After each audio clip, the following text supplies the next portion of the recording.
والقمر إذا تلاها والنهار إذا جلاها والليل إذا يغشاها والسماء وما بناها والأرض وما طحاها ونفس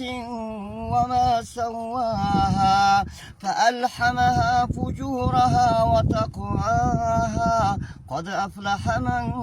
زكاها وقد خاب من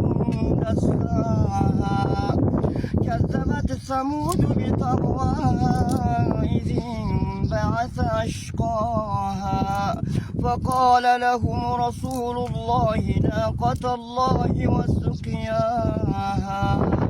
فكذبوه فعقروها فدمدم عليهم ربهم بذنبهم فسواها ولا يخاف عقباها